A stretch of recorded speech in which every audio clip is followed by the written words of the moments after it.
diz a Bíblia assim, ó: não abandoneis, portanto, a vossa confiança. Ela tem grande galardão. Com efeito, tendes necessidade, entenda, tendes necessidade de perseverança, para que, havendo feito a vontade de Deus, alcanceis a promessa. Porque ainda dentro de pouco tempo aquele que vem virá, e não tardará. Todavia o meu justo viverá pela fé. E se retroceder, nele não se compraz a minha alma. Nós, porém, não somos dos que retrocedem para a perdição. Somos, entretanto, da fé para a conservação da nossa alma. Olha aqui para mim, por gentileza, pessoal. Entenda isso. A salvação da nossa alma depende da nossa fé.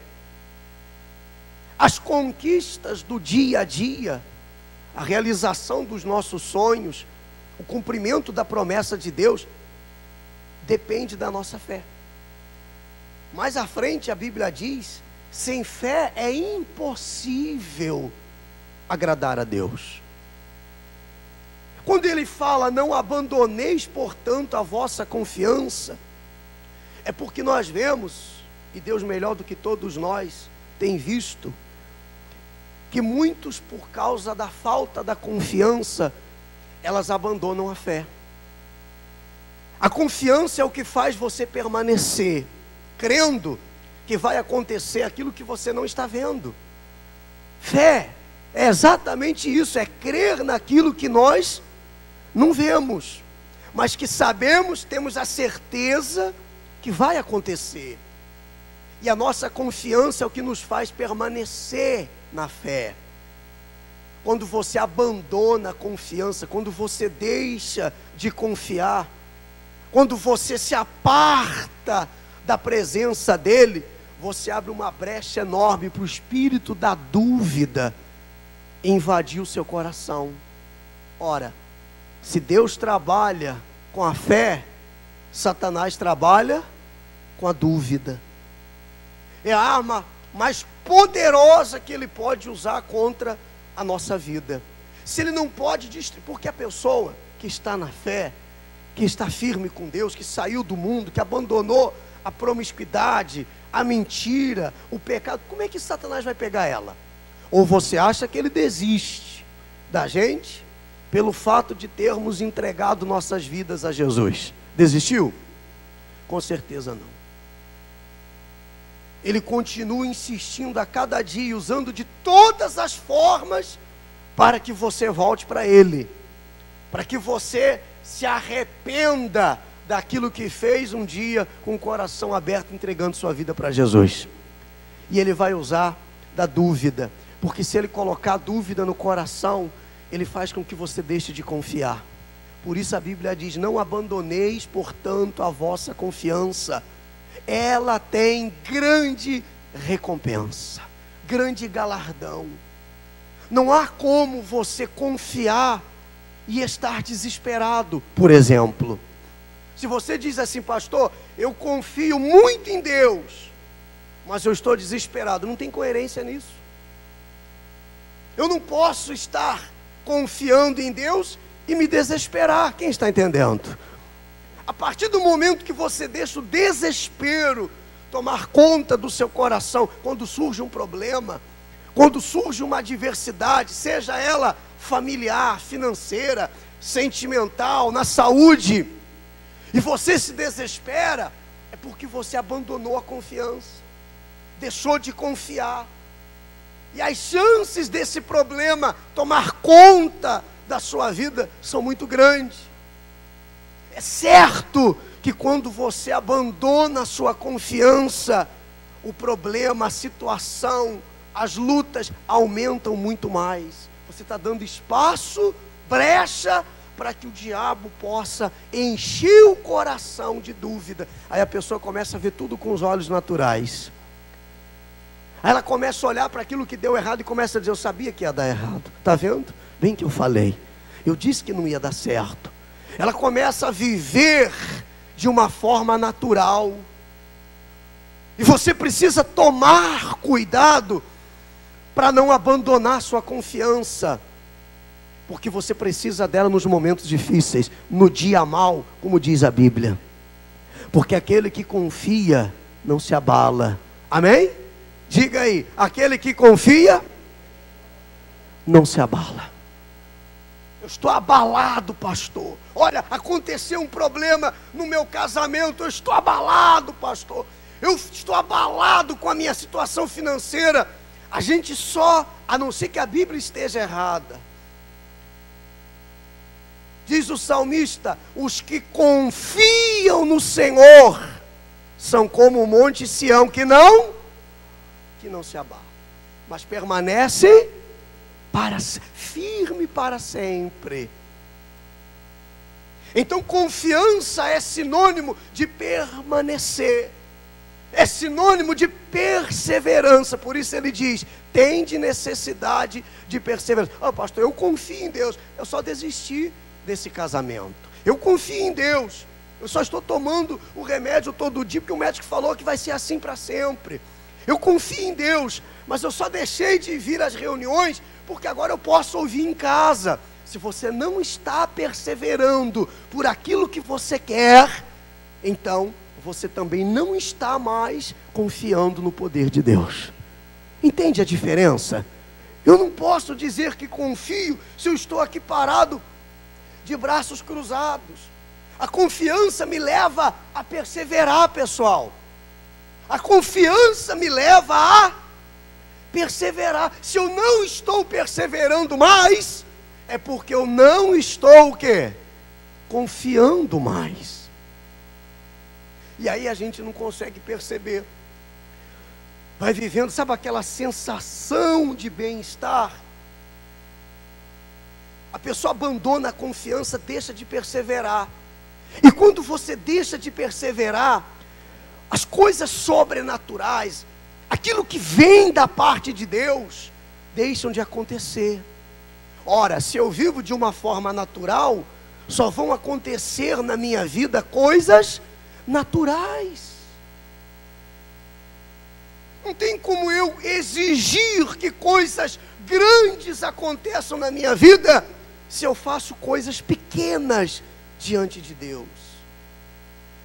Não tem como eu chegar em algum lugar se eu fico parado o tempo todo esperando que alguém faça o que eu tenho que fazer. Pessoal, entenda isso, por favor.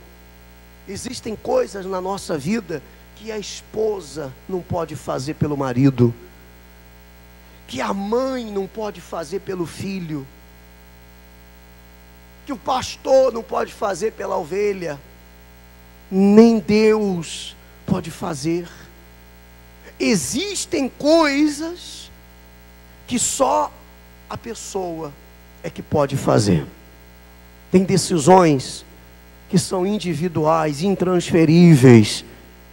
Não abandone a sua confiança, porque é ela quem vai trazer a recompensa para você. Está difícil demais, pastor. Olha, tem horas que eu olho e não vejo uma saída. Confie. Tem horas que eu paro, ponho a mão na cabeça e pergunto: Deus, o que eu faço agora? Confie. Quando todas as chances de algo dar certo se esgotaram, continue confiando. A Bíblia diz que Abraão esperou contra a esperança. Ele creu no Senhor e isto lhe foi imputado para a justiça. Eu costumo dizer às pessoas que aquele que deixa de confiar, deixa de viver. Como é que alguém vive sem confiar em Deus? Como é que alguém consegue sair de manhã, sair da cama, nem de casa, da cama, quando acorda, se ela não confia em Deus? É por isso que as pessoas vivem pré-ocupadas.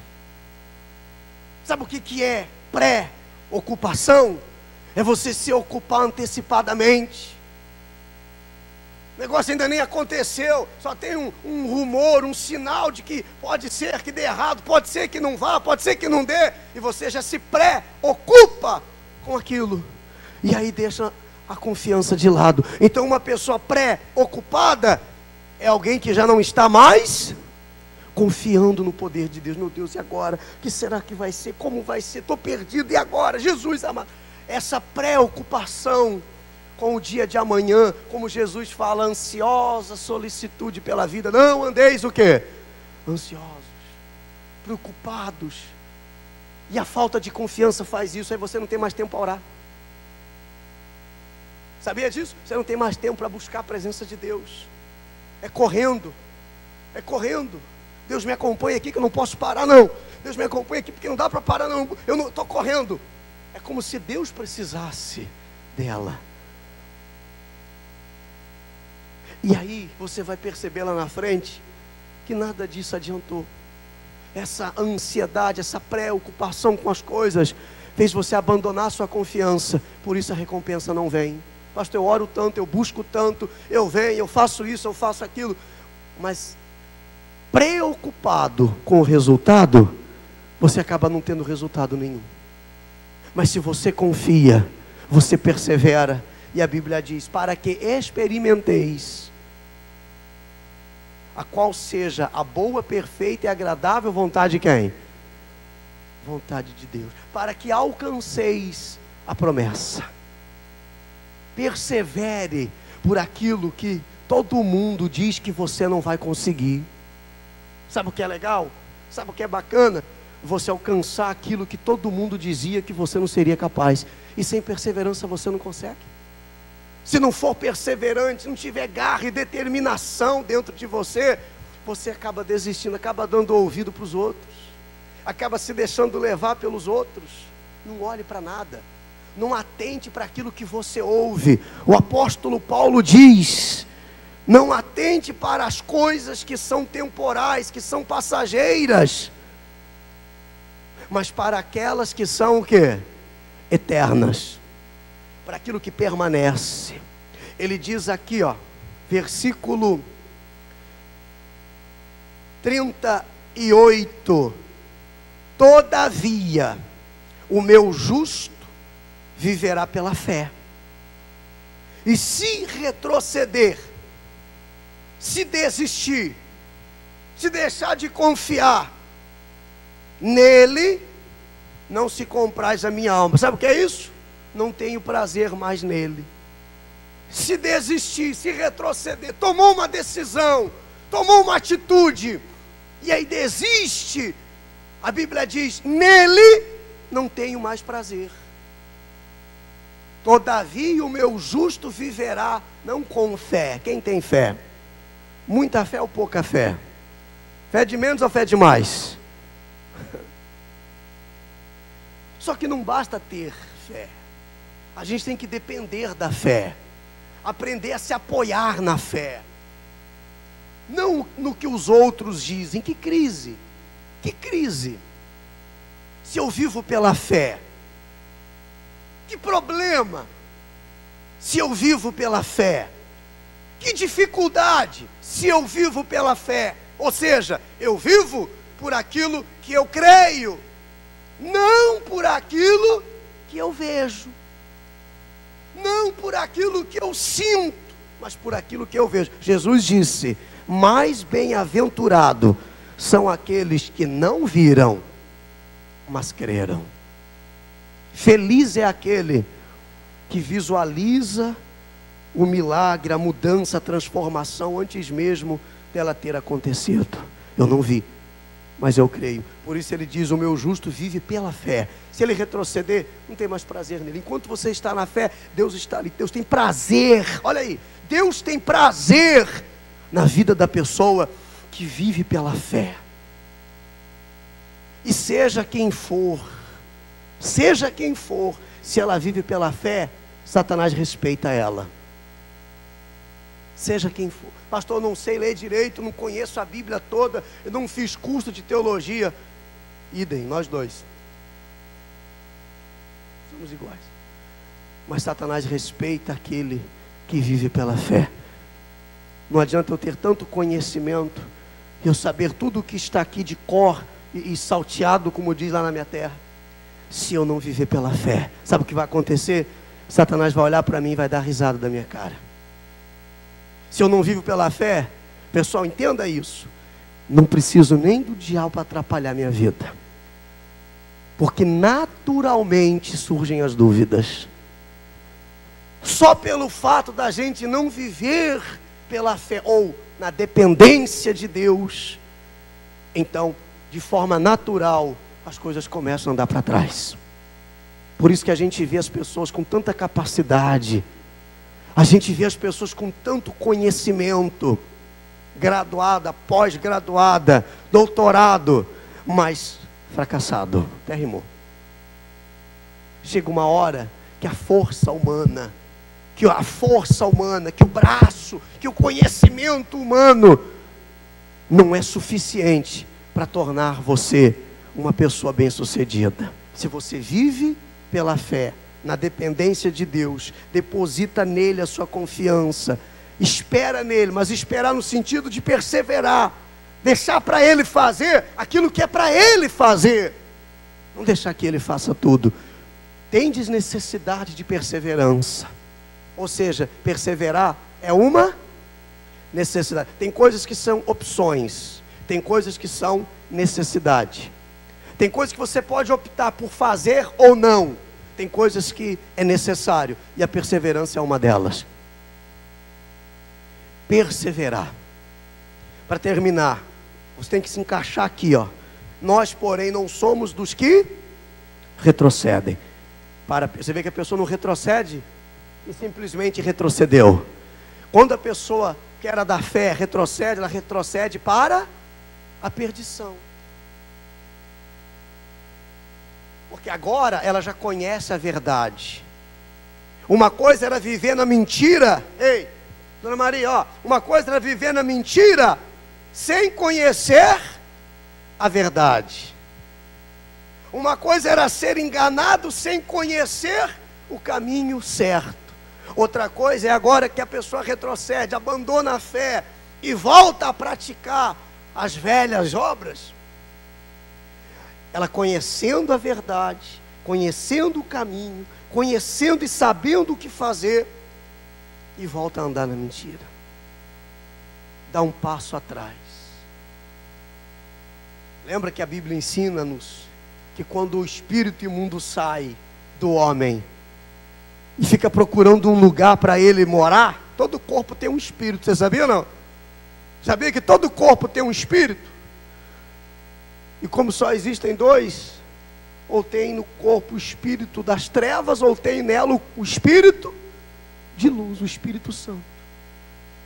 Está todo o corpo, toda a casa ocupada. Sabe quando você procura uma casa na rua que você quer alugar e não tem nenhuma, está tudo ocupado? Assim é, assim é Satanás procurando um corpo para habitar. Quando ele é expulso da vida de uma pessoa, quando ela se liberta, aquele espírito fica procurando, vou morar onde agora? Não acha lugar nenhum. Ele diz consigo mesmo, voltarei para a minha casa de onde saí. E chegando lá, se encontrar vazia, ele entra e traz com ele mais 7. Então aqueles que retrocedem, a Bíblia diz que retrocedem para a perdição. Claro, o estado dela vai ficar 7 vezes pior do que era antes, porque se com um ela estava toda atrapalhada, imagina agora com quantos? 8. Imagina aí. Por isso que você precisa permanecer na presença de Deus, custe o que custar, venha o que vier, aconteça o que acontecer, se agarra a essa oportunidade, porque aquele que vem virá, não lemos? Aquele que vem virá e não tardará. Nós, porém, não somos dos que retrocedem para a perdição, somos, portanto, da fé para a conservação do que, igreja? Da nossa alma. Porque se Jesus voltar quando eu dei um passo atrás, e se Jesus voltar quando eu deixei a dúvida entrar no meu coração, quando eu fui infiel, naquele momento que eu fui infiel a Deus, E se ele voltar naquele momento em que eu me deixei levar pelas circunstâncias, eu fico. Eu joguei fora a minha salvação. Ezequiel diz que ainda que uma vida inteira seja de justiça, uma vida inteira de fidelidade, uma vida inteira de renúncia, se por um instante o justo pratica a injustiça, então toda a justiça é esquecida, e ele vai ser julgado pelaquela injustiça que ele praticou. Assim também o ímpio, o incrédulo, uma vida inteira de engano, de mentira, de falsidade, de pecado, quando ele se converte, quando ele se rende, é apagado o seu passado, e ele vai ser salvo, porque ele estava praticando a justiça. Diga glória a Deus. Que maravilha, esse é o nosso Deus. Que amor é esse, né? Que amor é esse? Ainda que você esteja aqui, sabe, sem ter nada para oferecer. Pastor, não tenho nada para dar para Deus. Aliás, eu tenho uma vida, só os pedaços. Teria que juntar ela com uma pá. Teria que, sabe o bagaço da cana passado 3 vezes no moinho? Ainda que eu pagasse para alguém viver minha vida, ninguém ia querer, pastor. Mas tem alguém que está aqui agora, que aceita a sua vida do jeito que ela está, com uma condição: se você não quer mais continuar do jeito que está, me explica esse amor, que quando você vira as costas para Ele, continua te amando. Me explica esse amor, que quando você entristece Ele, Ele continua te amando. Amor incondicional. Quando você diz: eu não quero saber, eu vou viver a minha vida do meu jeito, como eu quero, e Ele continuava te amando. E digo mais, intercedendo por você. Pai, tem misericórdia dele. Ele só pirou o cabeção por uns minutos, daqui a pouco ele volta em si. Tem misericórdia, dá mais uma chance. E se numa dessa Deus fala: filho, vai e traz minha igreja, Jesus não vai poder fazer mais nada. Você que estava pensando em desistir de tudo, imagine se Jesus tivesse desistido de você. Imagina se Jesus tivesse deixado: agora vai. Quem é você? Quem sou eu? Para a gente dizer: eu não vou te perdoar, não te perdoo, se Jesus perdoou cada um de nós. Você vê que mudou o contexto, né? Mas Deus sabe de todas as coisas.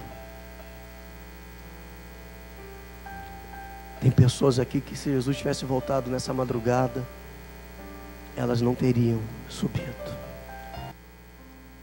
Pense nisso. Não volte atrás da sua decisão. E você que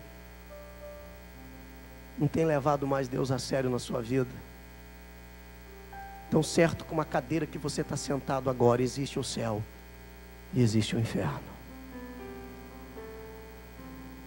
Não vale a pena, por causa dos outros, por causa de religiosidade, você abandonar a fé. Sabe o que é abandonar a fé? A fé é Deus dentro de nós, pô. A fé é um pedacinho de Deus em nós. Então, se eu abandono a fé, eu estou abandonando quem? A Deus.